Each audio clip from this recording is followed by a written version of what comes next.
Hello hi नमस्ते, स्वागत है आपका हमारे यूट्यूब चैनल ज्ञान गंगा में। इस वीडियो में हम लोग क्लास 9th का एक बहुत ही इंपॉर्टेंट चैप्टर है पदार्थ और उसकी अवस्थाएं। इस पूरे चैप्टर को हम लोग एमसीक्यू के फॉर्म में कवर करेंगे। और एमसीक्यू के फॉर्म का मतलब ये नहीं कि इसमें केवल आपको एमसीक्यू मिलेगा, बल्कि एमसीक्यू के माध्यम से हम पूरा का पूरा चैप्टर कवर करने का प्रयास करेंगे। आपको वीडियो में पता चल जाएगा, अंत तक जरूर बने रहिएगा। देखिए, पहले क्वेश्चन पे अगर हम बात करेंगे, यहाँ पर लिखा हुआ है निम्नलिखित में से कौन सा पदार्थ का उदाहरण नहीं है। ध्यान रखेंगे, नहीं है पूछा है। इसमें है कुर्सी, वायु, स्नेह जिसको हम प्रेम कहते हैं, और गंध। तो अगर आप इसके ऑप्शंस को देखेंगे तो कुर्सी, वायु, स्नेह और गंध, और क्वेश्चन पूछा कि कौन सा पदार्थ नहीं है, तो इसका आंसर हो जाएगा स्नेह। अब सबसे पहले हम इसमें ये जो वर्ड है पदार्थ, इसके डिफिनेशन की बात कर लेते हैं। तो पदार्थ होता क्या है? तो हर एक वस्तु जो स्थान घेरती हो, जिसका अपना आयतन हो और जिसका अपना द्रव्यमान हो, उसको हम क्या कहते हैं? पदार्थ कहते हैं। एक बार और सुन लीजिए, हर एक वस्तु जो स्थान घेरता हो, जिसका अपना द्रव्यमान हो, उसको हम लोग क्या कहते हैं? पदार्थ कहते हैं। तो यहाँ पर पहले वाले ऑप्शन कुर्सी को देखिए, तो कुर्सी क्या करता है? स्थान घेरता है, तो ये तो आंसर होगा नहीं। वायु की बात कर ले, तो वायु में कई बच्चों को ये कंफ्यूजन होता है कि वायु पदार्थ के कैटेगरी में कैसे आता है। तो एक छोटा सा एग्जांपल आप यहाँ रखिए। वायु का मतलब क्या होता है, ये पहले समझ जाएंगे तो आपको कंफ्यूजन कभी नहीं होगा।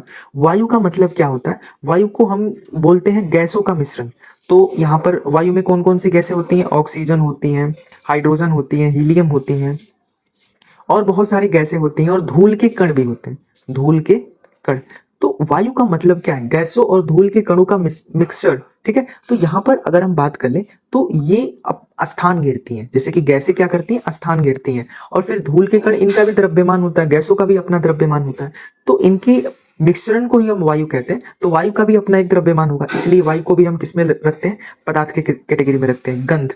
ठीक है, और गंध और प्रेम, ध्यान रखेंगे, गंध को हम पदार्थ की कैटेगरी में रखते हैं। आगे समझेंगे। जैसे कि यहाँ पर एक चीज दिया गया है कि जैसे कि स्नेह है, घृणा है, विचार है, गुस्सा है, भावनाएं हैं, ये जो है इनका द्रव्यमान नहीं होता और ना ही इनका आयतन होता है, इसलिए ये पदार्थ नहीं होती। लेकिन गंध की बात कर ले तो गंध का मतलब क्या है? गंध कब महसूस होता है? गंध का मतलब क्या? जब भी गंध होता है, जैसे मान लीजिए कोई पदार्थ है, तो उस पदार्थ का गंध कब आएगा?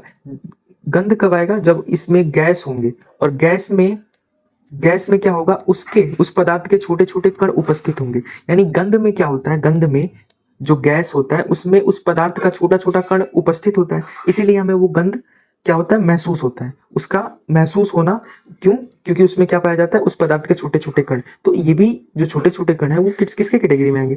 पदार्थ के कैटेगरी में आएंगे। तो इसीलिए जो गंध होता है उसको हम किसके कैटेगरी में रखते हैं? पदार्थ के। ध्यान रखेंगे, इसमें कंफ्यूजन नहीं होना। ठीक है, आगे हम बात कर लेते हैं कि पदार्थ क्या होता है जिसमें द्रव्यमान होता है और जो स्थान घेरती है। जो पदार्थ नहीं होता वो, उसमें द्रव्यमान नहीं होता और वो स्थान स्थान नहीं करती। ठीक है, दूसरे क्वेश्चन की बात कर ले। यहाँ पे लिखा है कि जब पोटेशियम परमैंगनेट के क्रिस्टल को जल में घोलते हैं तो पूरा जल बैगनी रंग का हो जाता है। यह प्रयोग पदार्थ के किस सिद्धांत को सिद्ध करता है? तो अगर आप ध्यान से देखेंगे तो पदार्थ में बहुत सारे गुण होते हैं।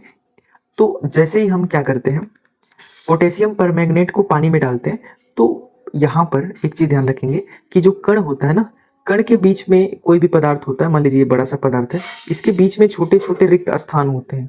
और हर एक पदार्थ क्या करता है? जो इनके बीच में रिक्त स्थान होते हैं, ये निरंतर गति करते रहते हैं। तो जैसे ही हम पोटेशियम परमैंगनेट को पानी में डालते हैं तो इसके जो छोटे छोटे कण होते हैं वो कई टुकड़ों में टूट करके पानी में पूरा फैल जाते हैं।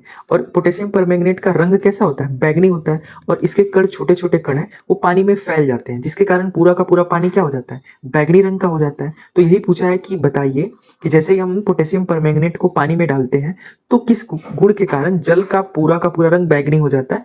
तो अगर हम ऑप्शन में बात करेंगे तो पहला लिखा है कि कण निरंतर गतिशील होते हैं और उनके बीच रिक्त स्थान होता है, तो ये यही हमारा आंसर करेक्ट हो जाएगा। बाकी कण स्थिर होते हैं, कणों का कोई द्रव्यमान नहीं होता, पदार्थ अविभाज्य होता है, ये इनका कोई लॉजिक नहीं है। ठीक है, अगर हम इस पे थोड़ा सा और बात कर लें, देखिए यहाँ पे कुछ दिया गया, आप इसको पढ़ना चाहें तो पढ़ लेंगे वीडियो को रोक करके। ठीक है, अगले क्वेश्चन पे हम चले जाते हैं। यहाँ पर क्वेश्चन नंबर 3 है कि गर्म खाने की महक कई किलोमीटर दूर आ जाती है। कई किलोमीटर नहीं, कई मीटर दूर आ जाती है, जबकि ठंडे खाने की महक पास जाने पर जो है पड़ता है। इसका वैज्ञानिक कारण क्या है? तो सिंपल सा इसका वैज्ञानिक कारण ये है कि जो गर्म खाना होता है ना, तो गर्म खाना, इसमें गर्म खाना, मान लीजिए ये गर्म खाना है, तो जब किसी भी पदार्थ को गर्म करते हैं, ध्यान रखेंगे, जब किसी पदार्थ को गर्म करते हैं तो वो क्या करता है? फैलता है। ठीक है। तो गर्म खाना होता है तो उसमें जो खाने के जो कण होते हैं, जो छोटे छोटे कण होते हैं, वो वायु अपने आसपास की वायु में फैल जाते हैं और फैलने के कारण क्या होते हैं, वायु के साथ उनको जिधर दिशा मिलती है उधर वो क्या होते हैं, चले जाते हैं। तो इस तरह से वो कुछ मीटर तक उनकी गंध आती है। ठीक है, गर्म खाने की। ठंडे खाने में क्या होता है, ठंडे खाने में जो पदार्थ होते हैं जब ठंडा करते हैं उसको तो फैलता नहीं है, वो एक जगह पर स्थिर रहता है। तो इस कंडीशन में वो क्या होता है, उसको उसमें जो उपस्थित कण है वो वायु में फैलते नहीं है और उसकी गंध जो होती है वो दूर तक नहीं जाती। इसीलिए गर्म खाने क्या होते हैं, उनकी गंध कई मीटर तक जाती है और ठंडे खाने की नहीं जाती है। तो वही चीज यहाँ पे लिखा है कि तापमान बढ़ाने पे कणों की जो गतिज ऊर्जा है वो बढ़ जाती है और विसरण की दर तेज हो जाती है। यहाँ पर एक शब्द है विसरण, इसको समझ लेते हैं। विसरण का मतलब क्या होता है कि जब कोई दो अलग अलग पदार्थ उनके कण क्या होते हैं, स्वतः एक दूसरे से मिलने लगते हैं तो उनको हम विसरण कहते हैं। ठीक है। अब एक और चीज ध्यान रखेंगे, जैसे ही हम टेम्परेचर को बढ़ाएंगे तो किसी भी पदार्थ की गतिज ऊर्जा क्या हो जाती है, बढ़ जाती है। तो अगर गतिज ऊर्जा बढ़ेगी तो उसके विसरण की दर भी क्या हो जाएगी, बढ़ जाएगी। तो सिंपल सा वही लॉजिक है कि ताप बढ़ाने पर वायु में गैस के रूप में फैलने वाले गंध के कण का वेग बढ़ जाता है। ठीक है, यही चीज था। चौथे नंबर के क्वेश्चन पे जाएंगे तो यहाँ पे लिखा है निम्नलिखित में से संपीड़ितता, ध्यान रखेंगे इस शब्द को, संपीड़ितता का गुण सबसे अधिक किसमें होता है। संपीड़ितता का मतलब सिंपल सा ये होता है दबाव। तो आप खुद समझिए, दबाव कि एक है ठोस, एक है द्रव और एक है गैस। तो इसमें से सबसे ज्यादा आप दबाव किस पे डाल सकते हैं, गैस पे डाल सकते हैं। ठोस पे आप ज्यादा दबाव नहीं डाल सकते, गैस पे आप ज्यादा दबाव नहीं डाल सकते, द्रव में आप ज्यादा दबाव नहीं डाल सकते, गैस में आप ज्यादा दबाव डाल सकते हैं। तो यही चीज है कि संपीड़ितता का क्रम ध्यान रखेंगे कि गैस में सबसे ज्यादा होता है और ठोस में सबसे कम होता है। ठीक है। कुछ और भी यहाँ चीज है कि कणों के बीच बहुत अधिक रिक्त स्थान होती है, किसमें, गैस में, जिसके कारण उसमें हम दबाव डाल करके आसानी से उसको संपीड़ित कर सकते हैं, सिकुड़ सकते हैं उसको। ठीक है। तो यही चीज है यहाँ पर पूछा है। अगर आप दैनिक जीवन में इस संपीड़ितता के उदाहरण को देखेंगे तो आपने देखा होगा कि एलपीजी गैस हो गया, सीएनजी गैस हो गया, इसको एक सिलेंडर में भर क्यों पाते हैं, क्योंकि जो गैस होते हैं उसके कण बहुत दूर दूर होते हैं और दूर दूर होने के कारण इसको हम संपीड़ित करके, इस पे हम प्रेशर लगा करके उसके कण को एक जगह पर पास कर सकते हैं और कम आयतन में उसको इकट्ठा कर सकते हैं। तो वही चीज है। तो क्या किया जाता है कि गैस जो एलपीजी होता है वो गैस के रूप में होता है और सीएनजी जो होता है वो गैस के रूप में होता है और उसके कण बहुत दूर दूर होते हैं। तो क्या किया जाता है, उस पर दबाव डाल करके उसको एक सिलेंडर में इकट्ठा कर लिया जाता है। ठीक है, वही चीज था यहाँ पर। आगे हम बात कर लेते हैं क्वेश्चन नंबर 5 पे। क्या लिखा है, 300 केल्विन टेम्परेचर को सेल्सियस इकाई में, डिग्री सेल्सियस में मान बताइए। एक चीज ध्यान रखेंगे कि जब कभी भी आपको केल्विन को डिग्री सेल्सियस में बदलना हो तो आप 273 माइनस कर देंगे। कितना, 273 माइनस कर देंगे।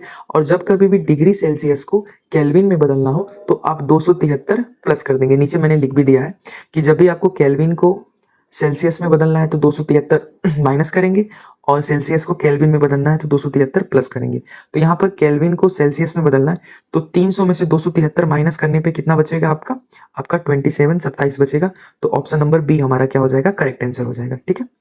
क्वेश्चन नंबर 6 में देखेंगे कि बर्फ का गलनांक केल्विन में ज्ञात कीजिए। तो ध्यान रखेंगे बर्फ जो होता है कितने डिग्री सेल्सियस पे गलना चालू कर देता है। अगर केल्विन में बात कर ले तो यहाँ पर बर्फ का जो गलनांक होता है वो केल्विन में 273.15, ठीक है, इतना केल्विन होता है। इसको आप ध्यान रखेंगे। एक चीज और बता देता हूँ, बर्फ जो होता है ना वो 0 डिग्री सेल्सियस पे गलना चालू कर देता है। अगर 0 डिग्री सेल्सियस से अगर कम होगा, माइनस में होगा, तो बर्फ जो होता है ना अपनी अवस्था में बना रहता है, वो ठोस अवस्था में होता है। लेकिन जैसे ही 0 डिग्री सेल्सियस हो जाता है तो वो जो बर्फ अवस्था होती है धीरे धीरे किसमें बदलने लगती है, द्रव में बदलने लगती है। और जैसे ये टेम्परेचर 100 डिग्री सेल्सियस हो जाता है तो ये जो द्रव अवस्था होती है वो किसमें चेंज होने लगती है, गैस में चेंज होने लगती है। तो ध्यान रखेंगे कि 0 डिग्री से कम पानी किसमें होता है, बर्फ में। 0 डिग्री पे किस पे होता है, द्रव में। और 100 डिग्री सेल्सियस से ऊपर जाने पर वो किसमें बदलने लगता है, गैस में बदलने लगता है। ठीक है। तो इस लॉजिक को आप ध्यान रखेंगे। ठीक है। आगे हम क्वेश्चन नंबर 7 की बात कर लेते हैं। तो क्वेश्चन नंबर 7 क्या कह रहा है कि गलनांक पर बर्फ के पिघलने के दौरान तापमान स्थिर क्यों रहता है जबकि ऊष्मा लगातार दी जाती है। तो प्रश्न, इसको मैं दैनिक जीवन से जोड़ के बताता हूँ। जैसे आपने देखा होगा या आपने सुना भी होगा कि पानी 100 डिग्री सेल्सियस पे उबलना चालू कर देता है। ठीक है। और जैसे ही 100 डिग्री सेल्सियस उबलना चालू होता है, या फिर ऐसे आप समझ लीजिए कि मान लीजिए आप एक बर्फ ले रहे हैं, ठीक है, बर्फ ले रहे हैं। अब बर्फ को जब हम गर्म करते हैं तो गर्म करने के कंडीशन में क्या होता है कि बर्फ का टेम्परेचर क्या होता है, गर्म करने का मतलब टेम्परेचर बढ़ाना होता है।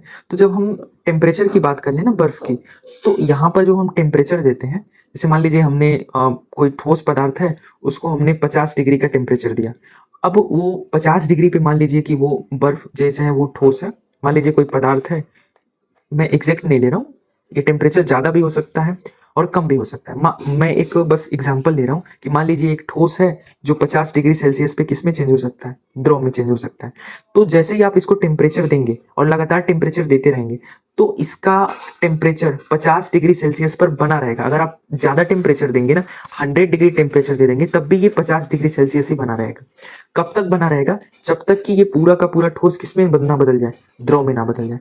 तो ऐसा होता क्यों है? जैसे जैसे हम किसी ठोस को गर्म करते हैं, तो उस कंडीशन में क्या होता है कि ठोस के बीच में क्या होता है, एक बल होता है, एक ठोस के अणुओं के बीच में एक बल होता है। तो जैसे हम एक्स्ट्रा टेम्परेचर देते हैं ना, तो ये एक्स्ट्रा टेम्परेचर क्या करता है, ठोस के बीच में ये जो बल है उनको तोड़ने का काम करता है। तो यही तोड़ने के काम करने के कारण ये जो एक्स्ट्रा टेम्परेचर है वो किस में चेंज हो जाता है, वो चेंज हो जाता है गुप्त उष्मा में। किसमें?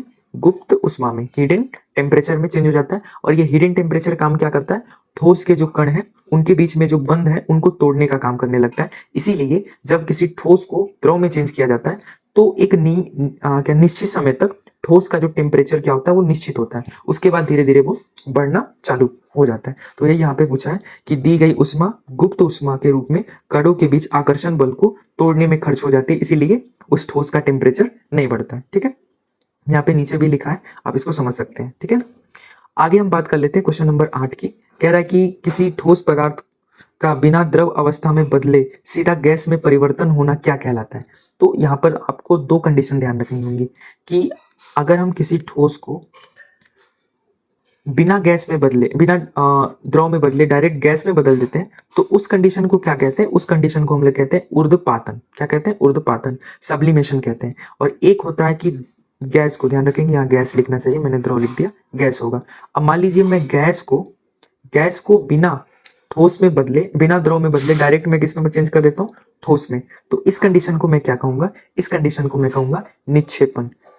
ठीक है, इसको हम डिपोजिशन कहते हैं और इसको सब्लिमेशन कहते हैं, आप ध्यान रखेंगे। कुछ एग्जांपल यहाँ पे दिया गया है, ये जो है ना ऊर्ध्वपातन का एग्जांपल है। कपूर को जब हम गर्म करते हैं तो डायरेक्ट किस में चेंज हो जाता है, गैस में। अमोनियम क्लोराइड को गर्म करते हैं, गैस में चेंज हो जाता है। ठीक है, जो है नेफ्थलीन की गोलियां हैं, ये भी डायरेक्ट जैसे हम वायु में खुला छोड़ते हैं तो वो डायरेक्ट किस में चेंज हो जाती है, गैस के रूप में चेंज हो जाती है। यानी ठोस का डायरेक्ट गैस में बदलना ऊर्ध्वपातन और गैस का डायरेक्ट ठोस में बदलना निक्षेपण कहलाता है। ठीक है, इसको ध्यान रखेंगे।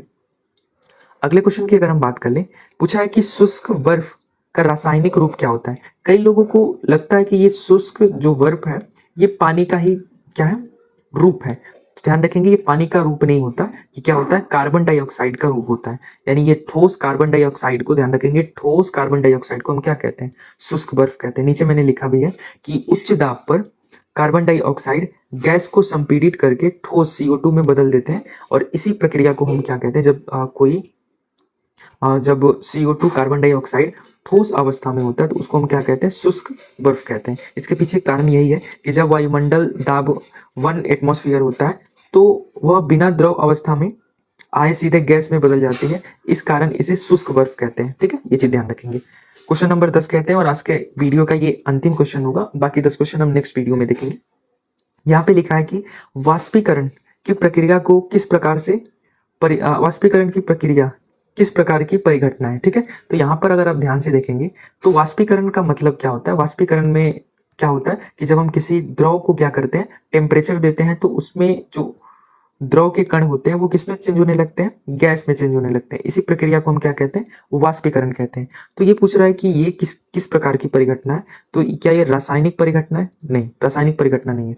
क्या यह नाभिकीय परिघटना है? ये नहीं है। क्या ये सम्मिश्र परिघटना? ये नहीं है। कि एक सतही परिघटना है। सतही परिघटना का मतलब क्या है कि जैसे ही हम पानी के टेम्परेचर को गर्म करते हैं तो इसके ऊपरी सतह क्या होते हैं, धीरे धीरे किस में चेंज होते हैं, गैस में। और जैसे ये गैस में चेंज हो जाते हैं, फिर उसके नीचे क्या सतह का, फिर उसके नीचे, फिर उसके नीचे। यानी ये जो परिघटना है किस तरह का परिघटना है, एक सतही परिघटना है। तो इसको ध्यान रखेंगे। जैसे कि यहाँ पे लिखा है कि क्वथन क्या होता है, क्वथन का मतलब होता है पानी का उबलना, द्रव के कण का उबलना ही क्या कहलाता है, क्वथन कहलाता है। और पानी का जो क्वथन या क्वथनांक होता है वो 100 डिग्री सेल्सियस होता है। ठीक है, 100 डिग्री सेल्सियस होता है। वाष्पीकरण क्या होता है?